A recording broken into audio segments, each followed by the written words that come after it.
Hello everyone, स्वागत है आपका आज के इस सेशन में और मैं हूं आपका नेट वाला भैया।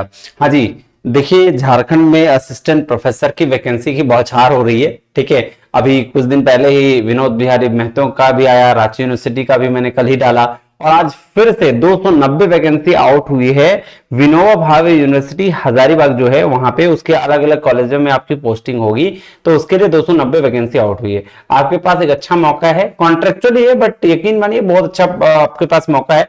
आप इसको फिल करके इंटरव्यू बेस पर जो नेट क्वालिफाइड है या पीएचडी है वो इस बेसिस पर आप इसको अप्लाई कर सकते हैं। आइए इसका डिटेल में प्रोसेस जानते हैं, देखते हैं क्या इसका नोटिस विनोबा भावे यूनिवर्सिटी ने निकाला है। ठीक है जी, चलिए तो ज्यादा लेट ना करते हुए चलते हैं नोटिस पे। आइए देखिए, आपको स्क्रीन पे दिख रहा होगा, है ना, बिल्कुल दिख रहा होगा सर, अलग अलग तरीके से प्रोसेस है। अब देखिए ये क्या किया गया, रेफरेंस नंबर दिया गया, डेट कब है 14, यानी कि आपको आज फिर से, जैसे 13 तारीख को मैंने 12 तारीख को ये आया था आपका रांची यूनिवर्सिटी का, आज 2 दिन बाद देखिए विनोबा यूनिवर्सिटी में भी नोटिफिकेशन आ गया।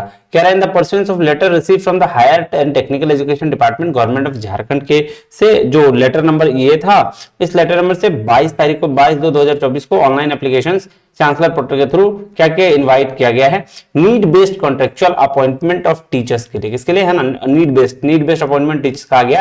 रैंक ऑफ असिस्टेंट प्रोफेसर, किसके लिए, assistant professor in the different subjects of the university department constitute colleges models and women's college under the jurisdiction of Vinoba Bhave university. तो वीबीयू के अंतर्गत जो चीजें जो कॉलेजेस आएंगी, जो भी कॉलेज होगा, विमेंस कॉलेज होगा, उसके मॉडल होंगे, उससे एफिलिएटेड होगा, वो सारे कॉलेज में आपको पढ़ाने के लिए बोला जा सकता है। तो Hazaribagh against following roster wise sanction and vacant post, क्या क्या वैकेंट पोस्ट है आइए इसको डिटेल में थोड़ा देख लें, क्योंकि सबसे इंपॉर्टेंट फैक्टर तो यही है। तो बैंकिंग और फाइनेंशियल सर्विसेज के लिए 6 पोस्ट निकाले गए हैं, जिसमें अनरिजर्व कैटेगरी में 3 है, एसटी 1 है, एससी 1 है और बीसी 1 है, बीसी 1 में। ठीक है, ईडब्ल्यूएस और बीसी 2 के लिए नहीं है। बीसीए में 8 पोस्ट है, 3 अनरिजर्व, 3 एसटी और एससी अगर नहीं है, बीसी 2 में 1 है और ईडब्ल्यूएस में 1 है। बंगाली में 5 पोस्ट हैं आपके, 3 अनरिजर्व, 1 एसटी और 1 एससी में। बोटनी की बात करें तो 12 सीट है, जिसमें 4 अनरिजर्व हैं और एसटी जो है वो 3 है इसमें और 1 जो है एससी है, 1 ओबीसी, 1 बीसी 2 और 2 ईडब्ल्यूएस। इतने सारे 12 में इस तरह से डिवीजन अच्छा है, ये तो अच्छी बात है। चलिए अगर उसके बाद नेक्स्ट करें तो केमिस्ट्री में 19 सीट है, कितने हैं 19 है, जिसमें 7 अनरिजर्व है, 5 एसटी हैं, 2 आपके एससी हैं, 2 बीसी 1 है, 1 बीसी 2 है और 2 ईडब्ल्यूएस है। वाह, ये भी सीट अच्छी है। कॉमर्स में 23 सीट है भाई साहब, कॉमर्स वाला देख लो 23 सीट यहाँ भी निकला हुआ है, 28 आरयू में है और वहां आपके वीवीवी में लगभग 15-16 था। ध्यान देना 10 अनरिजर्व है, तो अनरिजर्व से 10 है, 6 एसटी को है, 2 एसटी को है, 2 बीसी 1 को है, 1 बीसी 2 को है और 2 ईडब्ल्यूएस को है। तो ये बात रहा है, ध्यान दीजिएगा। उसके बाद इकोनॉमिक्स वाले 8 सीट है, जिसमें 3 अनरिजर्व है, 2 एसटी है, 1 एससी है और 1 बीसी 2 है और 1 ईडब्ल्यूएस है। 18 सीट इंग्लिश में है भाई साहब, इंग्लिश वाले 7 अनरिजर्व है, 4 आपके एसटी को है, 2 एसटी को है, 2 बीसी 1 है, 1 बीसी 2 है और 2 ईडब्ल्यूएस को है। 12 ज्योग्राफी में है, ज्योग्राफी वाले ध्यान दीजिएगा, 5 अनरिजर्व है, 4 एसटी है, एससी 1 है और बीसी 1 और ये सब। 11 जियोलॉजी में है ना, जिसमें 4 और 3 1-1 करके दिया हुआ है। 16 हिंदी में है, जिसमें 7 जो है अनरिजर्व है, 4 जो है एसटी है, 2 जो है एससी है, बीसी 1 1 है और बीसी 2 1 है। 18 जो है वो हिस्ट्री में है। ठीक है, तो हिस्ट्री में 7 अनरिजर्व है, एसटी में 4 है, एससी में 2 है। ठीक है, बीसी 1 में आपका 1 है और बीसी 2 में आपका एक है और ईडब्ल्यूएस में 2 है। मैथमेटिक्स में 22 निकला है, जिसमें 9 आपका अनरिजर्व है, एसटी 6 है, 2 आपका एससी है, 1 आपका बीसी 1, बीसी 2 2 है और ईडब्ल्यूएस 2 है। मीडिया एंड कम्युनिकेशन में 3 है, म्यूजिक में 2 है, आपका ऑफिस मैनेजमेंट में 4 है, फिलोसफी में 15 है, जिसमें 5 आपका अनरिजर्व है, 5 एसटी है, 1 ओबीसी बीसी 1, 1 बीसी 2, फिर आपका 2 हो गया ईडब्ल्यूएस में और 25 है फिजिक्स में। 11 आपके अनरिजर्व हैं, 6 आपके एसटी हैं, 3 आपके एससी हैं, 2 आपके बीसी 1 है, 1 बीसी 2 है और 2 आपका ईडब्ल्यूएस है। और 21 है पॉलिटिकल साइंस में, जिसमें 8 जो है वो अनरिजर्व हैं, 5 जो है आपका एसटी है, 2 जो एससी है, 2 ओबीसी 1 और बीसी 2 और बीसी 2 सब है। बाकी 6 साइकोलॉजी में है, पब्लिक एडमिनिस्ट्रेशन में भी 2 सीट की है, रिटेल मैनेजमेंट में 2 सीट निकला हुआ है, संस्कृत में 4 है, सोशियोलॉजी में 14 सीट है, यानी कि 6 इधर हो गए और 4 आपके 6 हो गए अनरिजर्व, 4 हो गए आपके एसटी और 2 हो गए आपके एससी, एक हो गए BC1, BC2 और फिर आपके आ गए EWS कैटेगरी। उर्दू में भी 5 है और जूलॉजी में 9 है। टोटल 290 सीट है। कितने हैं? 90 सीट है।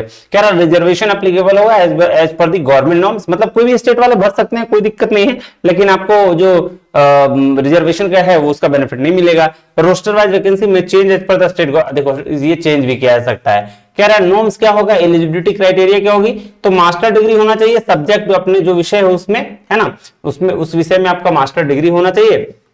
उसके साथ साथ क्या होना चाहिए भाई साहब, तो कितने 55% मार्क्स में, और SC ST के लिए 50% मार्क्स हो। नेट जेट या स्लेट होना चाहिए, और PhD, या तो नेट जेट या फिर स्लेट हो या फिर PhD हो, ठीक है।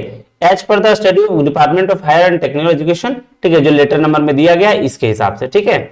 चलिए जनरल इंस्ट्रक्शन, कुछ कुछ इंस्ट्रक्शन दिए गए, देखिए कह रहा है अपॉइंटमेंट जो होगा वो प्योरली होगा कॉन्ट्रेक्चुअल बेसिस पर, और वैलिड रहेगा जब तक कि भाई साहब बैकलॉग या रेगुलर अपॉइंटमेंट ना हो जाए JPSC के द्वारा, तब तक। फिर मंथली रेम्युनरेशन जो होगा, अब सर्विसेज विल बी रिजोल्यूशन जो 1040 में डेटेड 11/5/2023 में जो डिपार्टमेंट ऑफ हायर एजुकेशन ने कहा है वो उस बेसिस पर मंथली रेम्युनरेशन होगा। Application shall be submitted only through online mode, online mode के थ्रू होगा, है ना। ऑफिशियल वेबसाइट पे जाइए www.ac.in पे, चांसलर पोर्टल पे, और वहां से आप अप्लाई कर सकते हैं। कह रहा है application submitted send through other mode like email या अदर, किसी भी अदर मोड से आपका एक्सेप्ट नहीं किया जाएगा, सेम प्रोसीजर है। Self attested passport size photo और signature of applicant shall be uploaded. अच्छा, self attested passport size photo और सिग्नेचर ये आपको क्या करना है, आपको अपलोड करना है from at the proper place of applicant form, ठीक है। All educational qualification must have been obtained from recognised universities, ठीक है, ये भी बात सही है। अब देखिए जो रेट है, जो अमाउंट है, कितना आपको पे करना पड़ेगा। जनरल EWS OBC के लिए 1000 रुपया है, और ST SC के लिए और फिजिकली हैंडीकैप के लिए आपका 500 रुपया है। किसके कहां पे आपको बनाना है भाई, DD बनाना है, तो डिमांड ड्राफ्ट इसमें भी बनाना है आपको, रजिस्ट्रार के नाम से in the favour of registrar Vinoba Bhave university Hazaribagh, payable at Hazaribagh. Self attested copies of relevant document जो होगा वो आपको रजिस्ट्रार को भेजना होगा विनोबा भावे यूनिवर्सिटी के। कब तक भाई साहब, 5 बजे 10 अप्रैल तक, 10 अप्रैल तक आपको मिनिमम ये पहुंच जाना चाहिए, उससे पहले आपका काम नहीं होना चाहिए। अब इसमें क्या क्या लिस्ट, सेल्फ अटेस्टेड कॉपी क्या क्या होगा, क्या क्या डॉक्यूमेंट होगा, उसके बाद उसका डिटेल दिया गया कि प्रिंट आउट कॉपी चाहिए एप्लीकेशन फॉर्म का जो आपने सबमिट किया online, demand draft original, self attested copies of all educational certificate and marksheet, matriculation मतलब मैट्रिक से यानी 10th क्लास से लेकर जितने भी सर्टिफिकेट है सारे, नेट जेट JRF का PhD सर्टिफिकेट, एक्सपीरियंस सर्टिफिकेट अगर आपको है तो, कास्ट सर्टिफिकेट है ना आपको डालना है, रेसिडेंशियल सर्टिफिकेट, ठीक है, EWS है तो EWS, और कोई अगर कोई फॉर्मेट में अवेलेबल है तो उसके हिसाब से डालिए, ठीक है, बस यही करना है। अब देखो कब से कब ओपनिंग है, 14 से, यानी कि आज से इसका ओपनिंग हो चुका है, और कब तक रहेगा भाई साहब, 31 मार्च 5 बजे तक रहेगा। और लास्ट डेट कब है डॉक्यूमेंट पहुंचने का, तो 10 अप्रैल तक आपका लास्ट डेट है डॉक्यूमेंट्स पहुंचने का, फॉर्म भरने का 31 मार्च तक, ये ध्यान रखिएगा। और जो इंटरव्यू का डेट होगा वो उसके हिसाब से चांसलर पोर्टल पर आ जाएगा, तो इसका टेंशन लेने की जरूरत नहीं है। बस ये था आपका मेन कहानी, आप ऐसे ही करिएगा, ठीक है। ये सारा आप अपना जाके देख सकते हैं इसके वेबसाइट पे भी और चांसलर पोर्टल पे। चलिए बेनिफिट उठाइए, है ना, और सारा जो फॉर्म्स है, जो प्रोसीजर है इसको करिए और असिस्टेंट प्रोफेसर बनिए। ऑल द वेरी बेस्ट, मिलते हैं अगले वीडियो में, तब तक के लिए बहुत बहुत धन्यवाद, थैंक यू वेरी मच, जय हिंद।